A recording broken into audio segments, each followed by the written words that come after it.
Ms. Mihai, Mr. Dumitru, you can stay seated for now. You are to be sentenced for the manslaughter of Malcolm King, the manslaughter of Gary Mouat, and 2 counts of administering poison under Section 24 of the Offences Against the Person Act. I have previously made a reporting restriction which remains in place, and the victims of the administering poison counts will be referred to as victims 3 and 4. I have already made some ancillary orders, which I will not repeat now. At the centre of this case is the unlawful killing of 2 people, which has had far-reaching effects on their loved ones. I have read and heard moving statements from family members of Malcolm King, who was 80 when he died. It is clear that Malcolm King was a kind and generous man who was supportive of others in difficult times.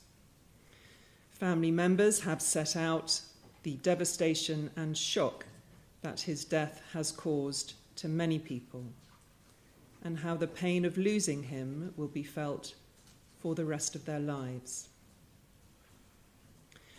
I have read and heard touching descriptions of Gary Mouat, who was aged 36 when he died, including a remarkable tribute from his son.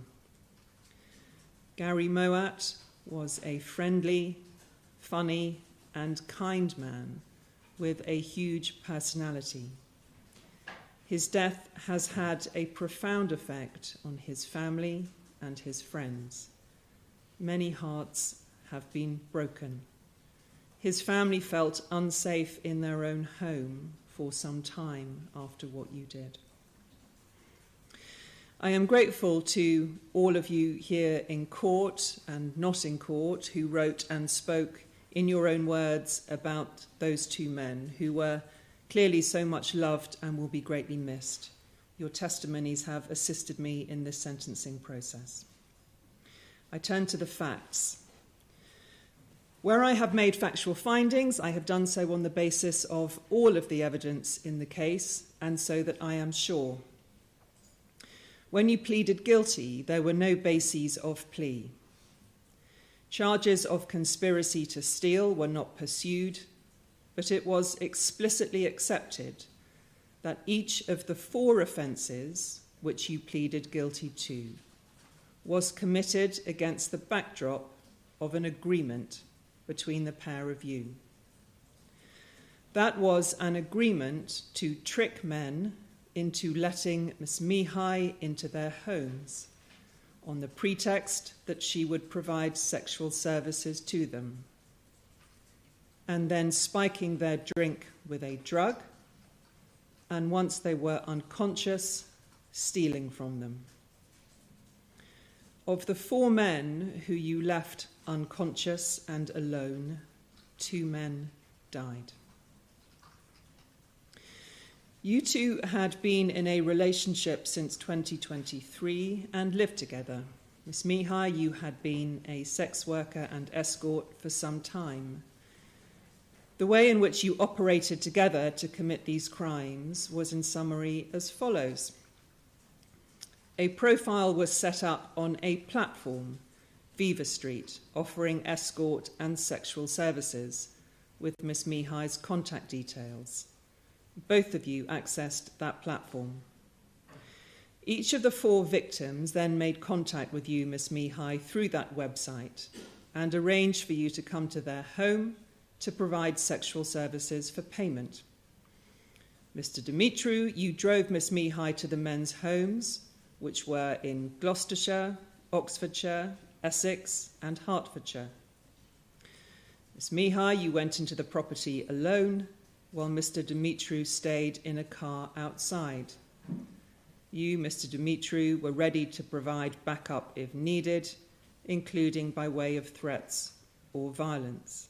That much is clear from the baseball bat which was found when you were arrested in the car which you both travelled around in soon after the last poisoning. While Miss Mihai was in the house, Mr. Dumitru, you would remain nearby and would at times give Miss Mihai instructions or check on the progress of the plan. You were in or around your victims' homes for 1 or 2 hours. In that time, you, Miss Mihai, kept up the pretense that you were going to provide sexual services, and sometimes you partially undressed or your victims undressed. It does not seem that any sexual activity actually took place with your victims. You plied each man with alcohol, which had been spiked with a drug. It is unclear whether the drug was added to the alcohol while you were both together or added by Miss Mihai once alone in the house. But in any event, it was a joint plan to covertly drug the men. Once the men were drugged and unconscious, you, Miss Mihai, looked for things to steal, and in most cases you took high-value items such as jewellery or a watch. On each occasion, you then left the victim unconscious and alone. You returned to Mr. Dumitru, who was in the car, and the pair of you drove off. The drug which you used to poison the 4 victims was a liquid, gamma-butyrolactone, or GBL, which rapidly converts in the body into another substance, GHB. Both GBL and GHB are commonly referred to as date rape drugs, as they are among a group of drugs which can be used to spike drinks to incapacitate people and are hard to detect as they have no strong colour or odour. Both are controlled Class B drugs. Recreational abuse can lead to relaxation and euphoria. Higher doses can cause drowsiness, amnesia, and confusion. Toxic effects include depression of the central nervous system, leading to a loss of consciousness or coma, slowed heart rate, seizures, and respiratory depression, which is where breathing becomes dangerously slow. If there is loss of consciousness, the person often comes round spontaneously some hours later, but there have been many reported deaths. GBL's toxicity is extremely unpredictable. The effects vary between individuals. There is a narrow margin between a recreational dose and one that leads to a life-threatening overdose, as very small increases in dosage can result in a significant change of symptoms from mild effects to potentially fatal effects. The drug interacts with alcohol and other drugs. As both alcohol and GBL cause respiratory depression, using both together is a particularly dangerous combination. Against that general background, I turn to the poisoning of each of your victims. Malcolm King was the first victim in August 2024. He suffered from various heart conditions, but was well and stable. Through Viva Street, he arranged for you, Miss Mihai, to provide sexual services in his home, and you both carried out the operation as I have described. At around 7:15, Miss Mihai, you went in alone with Mr. Dumitru nearby. He would have paid you, Miss Mihai, in cash for sexual services, although there was no sexual activity. You drugged him into unconsciousness by adding GBL to his wine without his knowledge. Once he was unconscious, you stole a Rolex watch which he had been wearing that day. You both then drove off around 9:30 p.m. Data recorded by Mr. King's heart implant device shows that he sadly died about an hour after you left his house. He was found the next day by a housekeeper. He had GHB in his blood within the range of concentrations associated both with death and with non-fatal intoxication. The cause of death was respiratory arrest with secondary cardiac arrest due to toxic sedation with GHB in combination with alcohol consumption. By your pleas to manslaughter, you both accept that the administration of the drug was a more than minimal cause of his death. Gary Mouat was your second victim, almost a year later. On the 12th of July of 2025, he arranged for you, Miss Mihai, to visit him at his home to provide sexual services. Mr. Dumitru bought a bottle of wine on the way.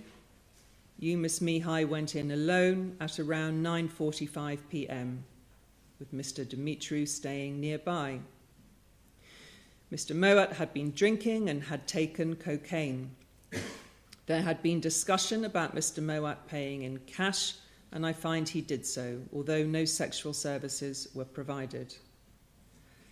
Mr. Dumitru, you told Miss Mihai by text to put him to sleep, and Miss Mihai drugged Gary Mouat into unconsciousness by giving him wine laced with GBL. Mr. Dumitru, you sent further texts saying, you see if he has a watch, something else, jewellery.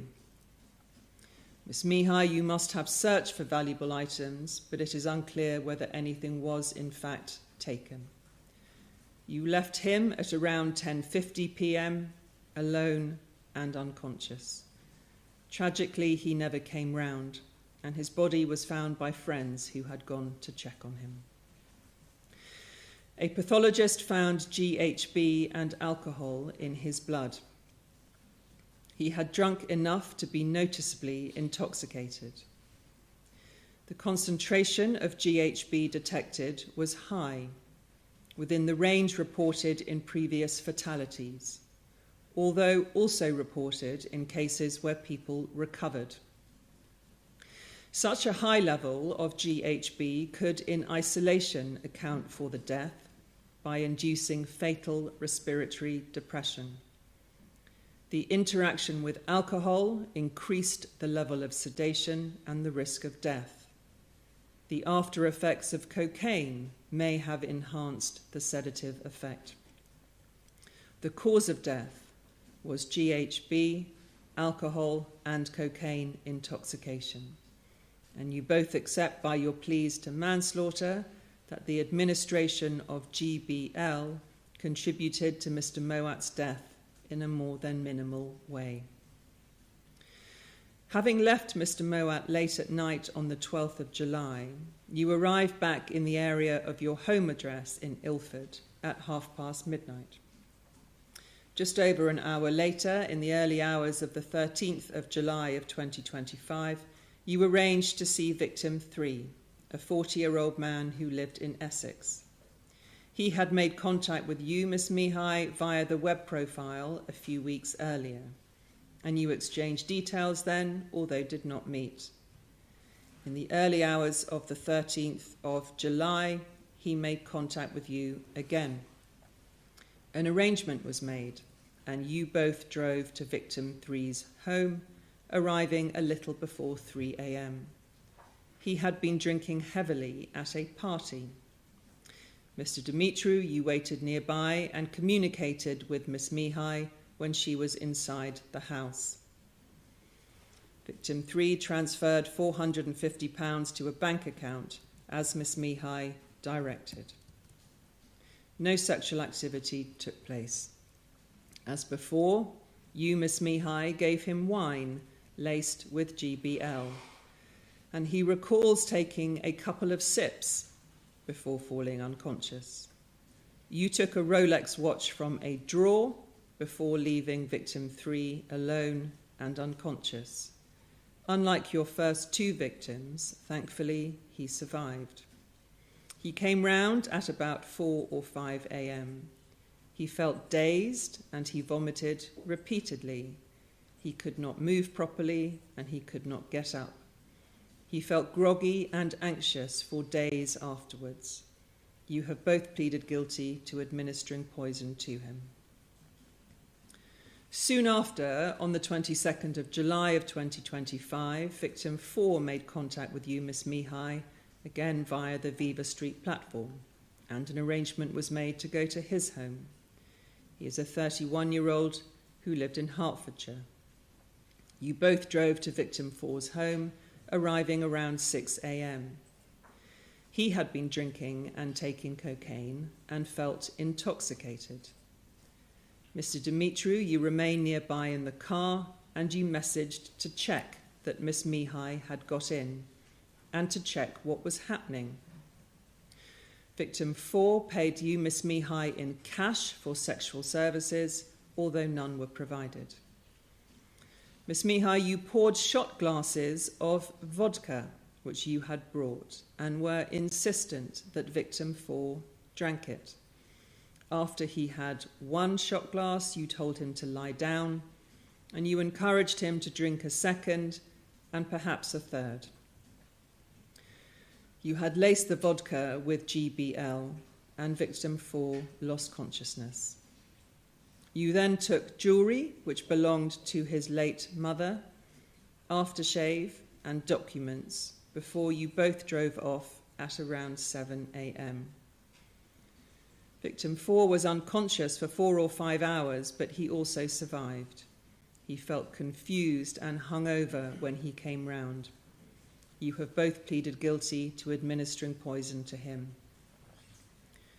You were arrested 9 days after that last attack. On the 31st of July of 2025, you were both in the car. There was a baseball bat on the back seat and a small dropper bottle containing GBL. The aftershave and documents stolen from victim 4 were in the car, but none of the other stolen property was recovered. I make the following findings about your intention and the risks that you created. Your joint intention was to incapacitate each victim by making them deeply unconscious. That is not the same as a state of sleep from which a person could easily awake. Deep unconsciousness was necessary for the theft operation to succeed, so that your victims would not be roused by noise or touch, leaving you free to search their homes and steal from them. I accept that neither of you intended to cause physical harm other than temporary deep unconsciousness. The amount of the drug given was haphazard and depended on many things, including the strength of the particular batch of GBL, how much of the drug you put into each bottle or glass of alcohol, and the amount of poisoned liquid that each victim drank. These offences did not involve the careful administration of a fixed dose, and so the levels of the drug found in each victim's blood is of little relevance. I find that you were not aware of the death of any victim before administering the drug to any others. I accept that you both did not in fact know the risks of GBL, as you had seen others take it recreationally without harm, and as you are relatively unsophisticated and gave little thought to the consequences of your actions. However, if you had stopped for a moment to consider the risks, as you should have done, you would have realized that you were creating a high risk of serious injury or death every time you administered that drug. if you had done the most cursory research, you would know that GBL can be extremely toxic. Although you have a low IQ, Ms. Mihai, you were able to use a profile on a web platform and set up arrangements for sexual services. You both could and should have researched open sources. No specialist knowledge is necessary to understand that a drug which is potent enough to cause deep unconsciousness may be extremely dangerous. No specialist knowledge is necessary to understand that such a drug may affect individuals differently, depending on how much they take, their age, medical history, and other substances they had taken. It ought to have been obvious to you that administering a covert, uncontrolled dose of such a substance to strangers who you knew nothing about was a risk to their lives. You left each victim alone in a state of deep unconsciousness, and a moment's thought could and should have led to the realization that they might never come round. Sentencing guidelines. In determining sentences, judges follow guidelines set down by the Sentencing Council. I have taken account of relevant Sentencing Council publications, particularly the manslaughter guideline, the overarching guideline, the totality guideline, the mental disorders guideline, and the guilty plea guideline. I must first determine the level of seriousness of the manslaughter offences. The harm caused by manslaughter is always of the highest degree, being death. The culpability of a manslaughter offence is determined with reference to the manslaughter guideline.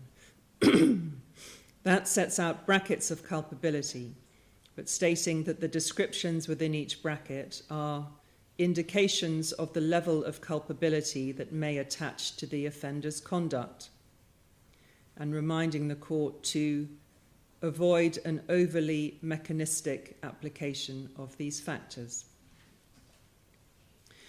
I have no hesitation in finding that you both acted with high culpability in relation to both deaths. Although you played different parts, your roles were equally significant, and I do not distinguish between you in terms of your culpability. The factors which lead me to conclude that your culpability was high are as follows.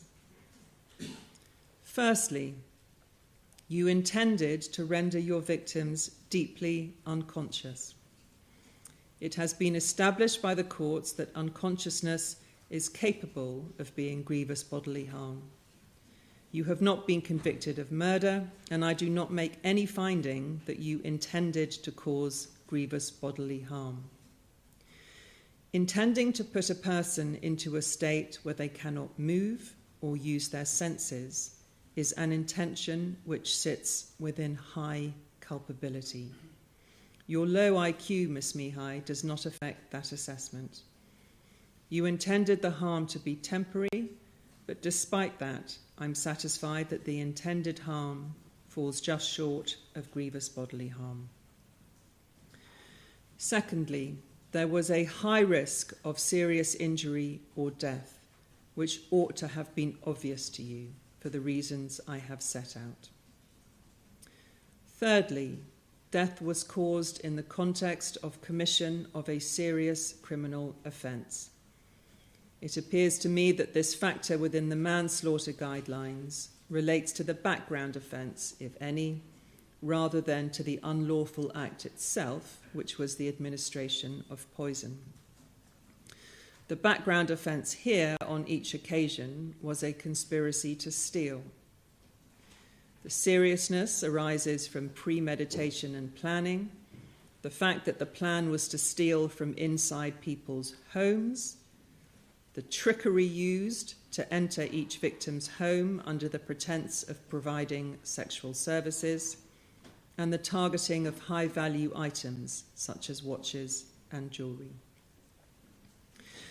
The bracket of high culpability, referred to in the guidelines as culpability B, has a starting point of a 12-year sentence with a range of 8 to 16 years. I have considered whether the presence of multiple culpability factors means that I should move into the top bracket of very high culpability in relation to each offence of manslaughter. I have decided that it does not, in part because I find that you did not intend lasting harm and did not actually know about the high risk of death. However, upward adjustment from the culpability B starting point is necessary to reflect those multiple factors before consideration of aggravating and mitigating features. I do not find there to be any aggravating features. I do not accept that there was targeting of vulnerable individuals. The victims contacted you via the website, not the other way round. You did not know that they had vulnerabilities because of medical conditions or because of taking alcohol or other drugs. There are a number of other potentially aggravating features, such as death occurring in the context of a premeditated offence, for gain, and in the victims' homes. I have taken those factors into account when determining that the underlying offence was a serious one, and so I do not double count by treating those as aggravating factors. I turn to mitigating factors, having considered the various reports and documents provided to me. Ms. Mihai, you are now aged 31. You have the following mitigation. You have no previous convictions for violence or indeed any serious offence. You have a previous conviction for handling stolen goods in August 2023. I accept that you are genuinely remorseful from information I have read and from watching you in court today. You had significant trauma in your childhood, including being abandoned as a child, becoming a carer for your young brother when you yourself were still a child, and being abused. Your adult life has not been easy either, in the ways set out in the documents I have read. You have symptoms of depression, generalized anxiety disorder, and post-traumatic stress disorder, which predate these offences. I do not, however, find that your culpability is lessened because of these conditions. Although the result of your childhood trauma and these conditions made you more dependent and suggestible and affected your judgment, there is no clear link between those characteristics and your repeated offending behaviour. Following the mental disorder guideline, the mental health symptoms are relevant in a different way, in that custody will have an additional impact on you. Finally, you have taken advantage of all education and therapeutic support in custody. Mr. Dumitru, you are now aged 30. You have the following mitigation. You have no previous convictions for violence. You have 3 convictions, including for theft. I accept that you are genuinely remorseful, as you have explained in your letter to me. Your childhood was also traumatic, being marred by the death of your mother in childbirth, by abuse, instability, and homelessness. You suffer from depression and are receiving medication. It is not suggested that any mental health issues affected your culpability, but I bear in mind that custody will have an additional impact on you. You have worked hard to better yourself in prison, including by addressing your drug use, training as a Samaritan listener, and providing significant support to others in custody. Taking on that role is very much to your credit. For each of you, the mitigating factors require a downward adjustment from the figure which would otherwise be appropriate. The details of each of the mitigating features are different between you, but overall I consider that the same adjustment for mitigation is appropriate for you both. I turn to consider the two offences of administering poison. There is no guideline for these offences, and so I assess seriousness by applying the overarching principles guideline. I find you both to have high culpability in relation to both victims 3 and 4. These were intentional acts which required some planning, and you both had leading roles. The harm caused was also high, being a prolonged state of unconsciousness. Each offence was aggravated by the fact that the poison was administered for a further criminal purpose, namely theft from each man in their own home, and you did, in fact, steal from both men. The mitigation that I have identified applies equally to these poisoning offences. The aggravating and mitigating features are balanced and offset each other in relation to you both. Dangerousness.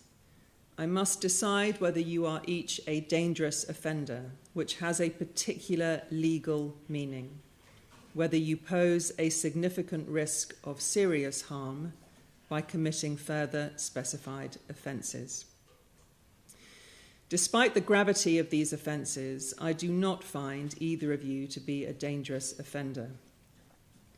In reaching that view, I have particularly borne in mind your limited previous criminal records, my findings about your intentions, and your remorse. I bear in mind you did not know that anyone had died as a result of your activities before committing further offences. In your case, Ms. Mihai, I also bear in mind the steps you have already taken to address the risk factors identified in the pre-sentence report and the psychological report. In your case, Mr. Dumitru, I bear in mind your progress since being in custody, which I also find will lower the risk factors, which include substance abuse. Credit for plea. In determining the level of credit for your guilty pleas, I've borne the full chronology in mind. In August 2025, you were both interviewed in relation to Mr. Mouat's death. Ms. Mihai, you lied, saying you had not given him any substances. Mr. Dumitru, you also lied, saying you had no knowledge of any substance being administered to anyone. In later interviews, you both made no comment. In May 2026, you submitted defence statements, which are formal documents setting out the matters which you admit and which you dispute. You did not admit any offending. Ms. Mihai, you admitted covert administration of GBL only in relation to victim 4, but said it was to help with sexual performance. Mr. Dumitru, you said you had no involvement in any covert administration of GBL. You both pleaded not guilty to all offences, which included the offences which you now accept you are guilty of. Homicide charges in relation to Mr. King were brought by the prosecution only in April of 2026, following receipt of a further expert pathology report. In early June of 2026, a joint cardiology report in relation to Mr. King's death was completed. I accept that it was reasonable for the defendants to await that report before entering guilty pleas in relation to the death of Mr. King, as there was conflicting and inconclusive expert evidence about the role of his cardiac conditions in the cause of death. On the first day of trial, the 23rd of June of 2026, you both offered guilty pleas to 4 offences and on the 24th of June you entered those pleas. There had been some discussion before the first day of trial about guilty pleas. The court had been alerted to those discussions, and I accept that it was difficult to resolve the situation without all parties being together with the defendants present.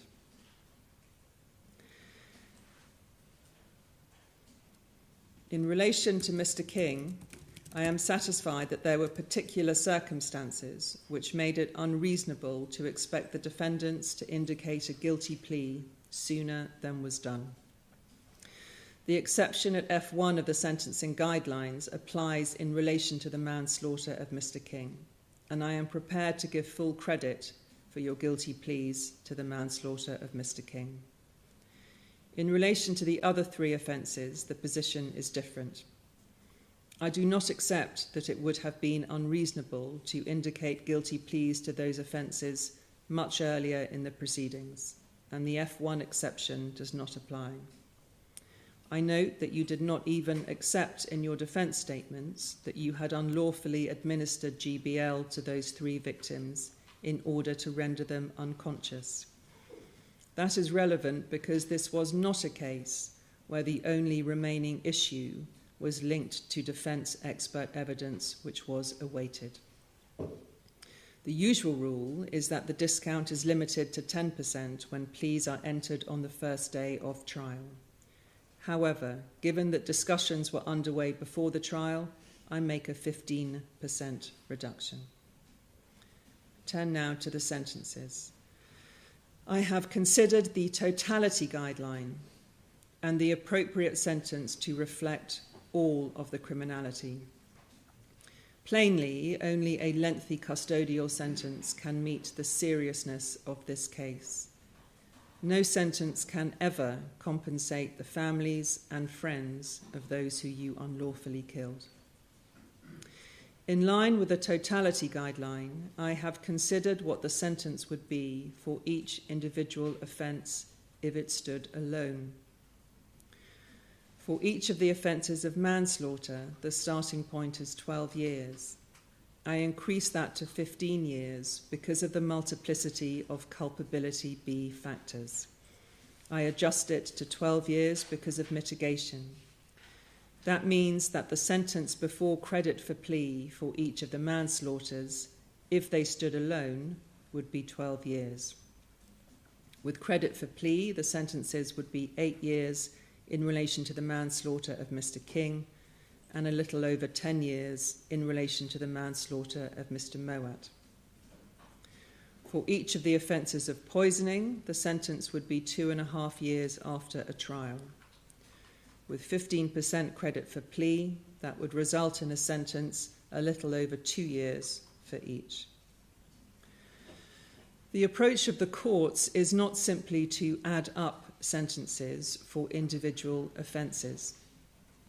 I must apply the totality guideline and pass the least sentence, which is just and proportionate to reflect your overall criminality.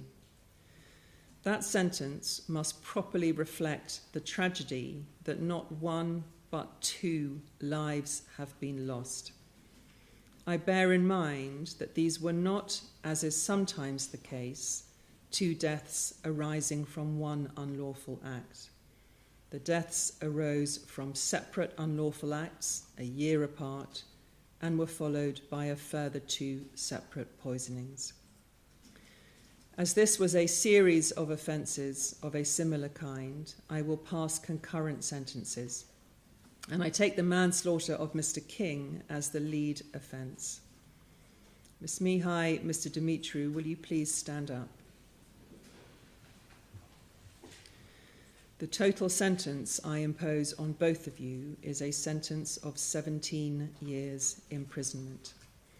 I take the manslaughter of Mr. King as the lead offence, and I impose the sentence of 17 years in relation to that count. For the manslaughter of Mr. Mouat, the sentence of 10 years imprisonment will run concurrently. For each of the poisoning counts, a sentence of 2 years will also run concurrently. The total sentence is one of 17 years. The effect of the sentence is as follows. You will be released from custody partway through the sentence, and the remainder of the sentence will be served on licence in the community.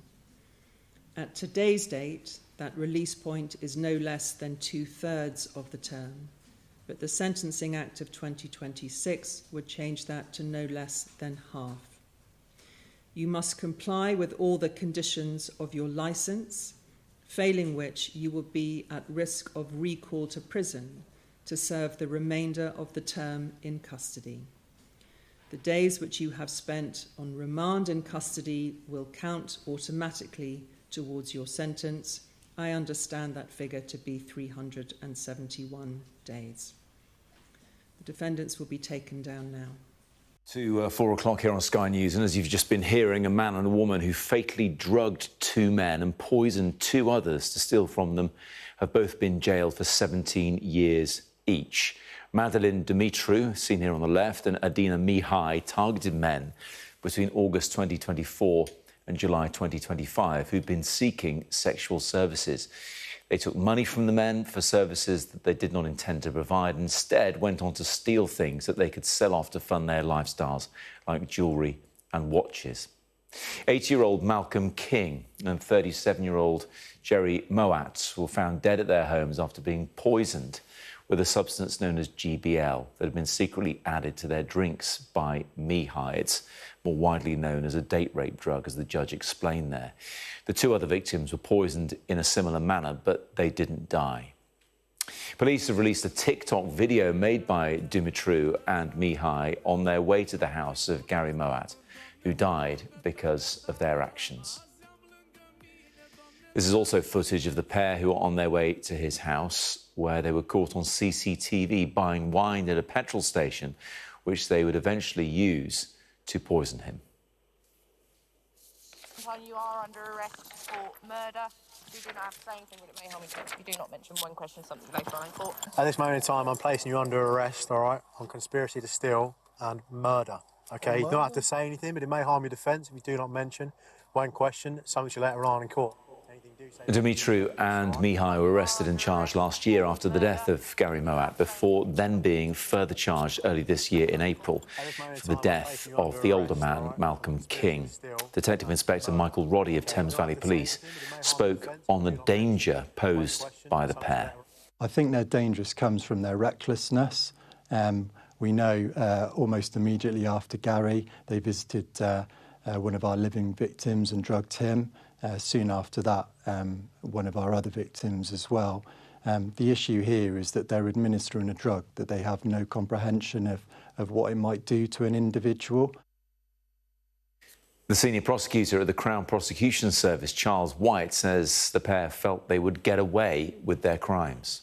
They calculated that their victims would not come forward. It was an embarrassing situation the victims found themselves in. And they calculated that as long as they didn't ransack the place or cause them any serious harm, the victim was very unlikely to come forward to the police, so they would get away with it. So they probably felt they were safe, but of course they gave too much GBL or in a quantity that resulted in deaths, and then inevitably the police became involved, and the net closed in on them very quickly indeed.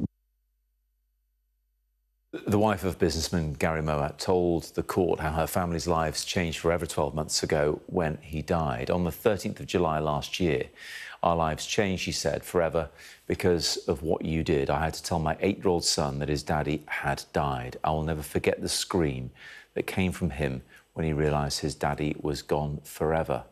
He begged me over and over for the opportunity to see his daddy one last time, to get one last daddy cuddle. He tells me that it's because it's his fault, because he should have stayed home with his daddy and not come away with me. An 8-year-old blames himself for his daddy being killed. That coming from the wife of Gary Mouat, the daughter of pensioner Malcolm King, who had a Rolex watch stolen by the pair, has spoken of how his death has prevented their reconciliation. As she said, my relationship with my father was never easy, and there were periods when we had no contact at all.